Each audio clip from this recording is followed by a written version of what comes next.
किसी नदी के किनारे एक बहुत बड़ा पेड़ था। उस पर एक बंदर रहता था। उस पेड़ पर बड़े मीठे फल लगते थे। बंदर उन्हें भरपेट खाता और मौज उड़ाता। वह अकेले ही मजे में दिन गुजार रहा था। एक दिन एक मगर उस नदी में से पेड़ के नीचे आया। बंदर के पूछने पर मगर ने बताया कि वह वहां खाने की तलाश में आया है। इस पर बंदर ने पेड़ से तोड़कर बहुत से मीठे फल मगर को खाने के लिए दिए। इस तरह बंदर और मगर में दोस्ती हो गई। अब मगर हर रोज वहां आता और दोनों मिलकर खूब फल खाते। बंदर भी एक दोस्त पाकर बहुत खुश था। है जो नदी एक दिन बात में मगर ने बंदर को बताया कि उसकी एक पत्नी है जो नदी के उस पार उनके घर में रहती है।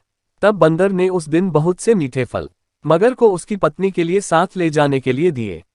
इस तरह मगर रोज जी भरकर फल खाता और अपनी पत्नी के लिए भी लेकर जाता।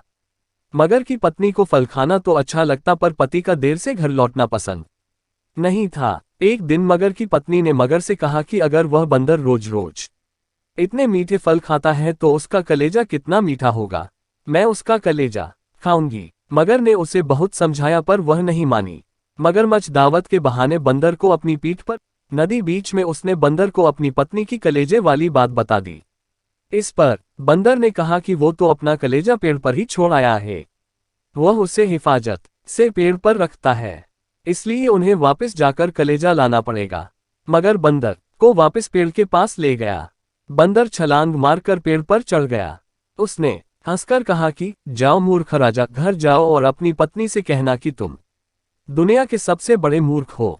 भला कोई भी अपना कलेजा निकालकर अलग रख सकता है। उद्धरण चिन्ह। बंदर की इस समझदारी से हमें पता चलता है कि मुसीबत के वक्त हमें कभी धैर्य नहीं खोना चाहिए।